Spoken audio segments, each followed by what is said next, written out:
Hello and welcome to Teaching Black History and Culture, a workshop for teachers.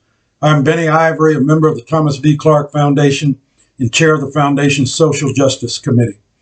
Our foundation first presented this workshop live on Martin Luther King Jr. Day, 2021. Nearly 300 educators joined us to learn about resources and how to use them to teach Black history and culture. Our online on-demand version gives you access to the same important instruction. We've tried to make our site easy to use. Just click on the link for each session and watch. You will also find a link to resources related to each session. For even more resources, explore our website, www.historyofrace.com. It also has a share function so you can recommend sources to your teaching colleagues. Why is the Clark Foundation taking this on? We're a private foundation with 22 volunteer members. Our sole purpose until now has been to support the University Press of Kentucky, which is a consortium press of all the state's public universities and some private colleges. But we are in times that call on each of us to step up. The young poet Amanda Gorman included this in the poem she recited on Inauguration Day. Somehow we weathered and witnessed a nation that isn't broken, but simply unfinished. We have work to finish. While this is new territory for our foundation, it is familiar territory for the University Press of Kentucky.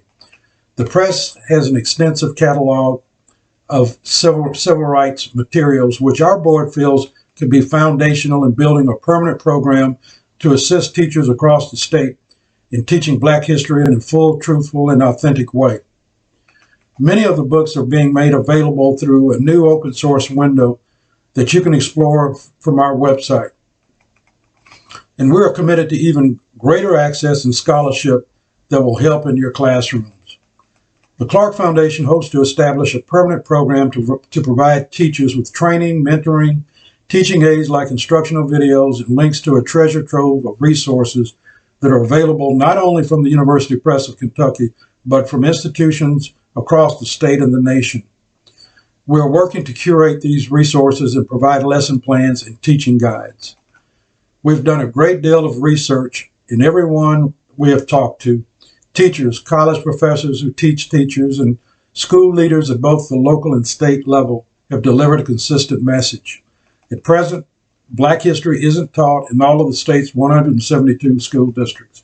And where it is taught, it isn't taught comprehensively or honestly in some cases. We feel strongly that it should be taught to every child in Kentucky, that it should not be a standalone subject and should be woven into the teaching of American history. If not now, when? Dr. King often spoke about education. Let me share a quote. At this point, I wonder whether or not education is fulfilling its purpose. A great majority of the so-called educated people do not think logically and scientifically. Even the press, the classrooms, the platform, and the pulpit, in many instances, do not give us objective and unbiased truths. To save man from the morass of propaganda, in my opinion, is one of the chief aims of education.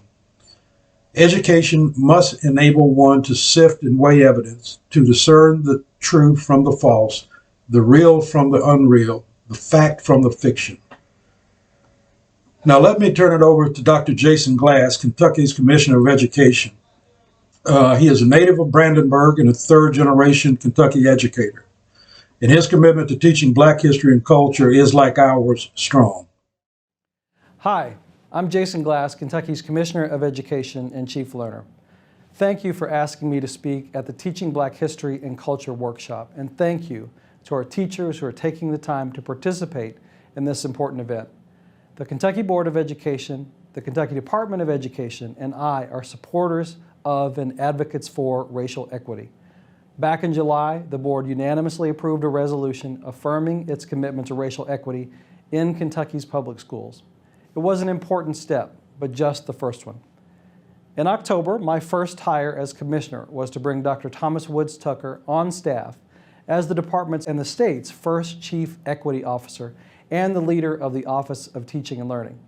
He's been instrumental in leading equity and inclusion and a scan to find out which districts already have an equity inclusion action plan and how KDE can help support districts in creating a more inclusive learning environment. Kentucky schools should be safe havens where all students and staff, regardless of their race, color, religion, gender, sexual orientation, gender expression or identity, national origin or ability, where we all feel safe, respected, and welcomed. We need to have a common understanding of the importance of the contributions made by people of color, people who have been historically marginalized in the history of the United States.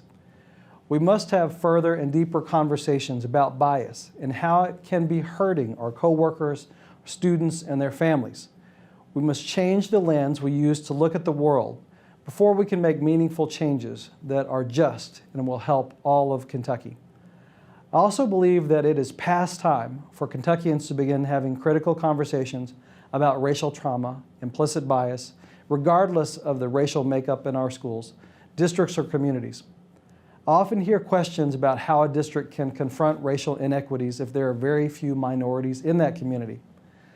Such events impact all of us, and we all must address their emotional and traumatic consequences if we are to serve all of the students in an equitable manner. These are conversations that need to happen across the Commonwealth, not just in Jefferson or Fayette County. At KDE, we're also working on ways to improve the diversity in the teacher workforce and find ways to keep more of the educators we already have. We'll be talking with the General Assembly this session about the Kentucky Academy for Equity in Teaching, sometimes referred to as the CATE program. Created in January 2019, CATE is a renewable loan forgiveness program designed to identify and prepare effective, experienced, and diverse public educators in the Commonwealth. It was not funded in the 2021 budget, but we're optimistic that it will be funded in this next budget.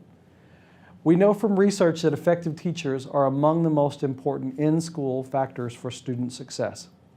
Programs like CATE are vital to both attracting and keeping a more diverse teacher workforce and to better serving our students of color.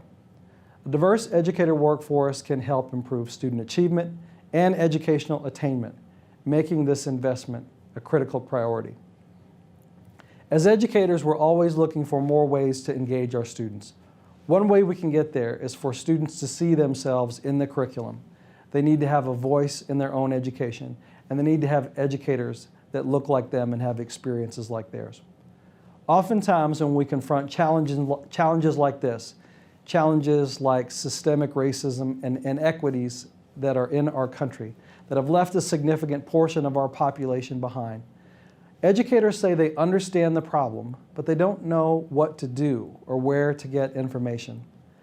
I see what you're doing here in this workshop with the Clark Foundation as being an answer to that problem.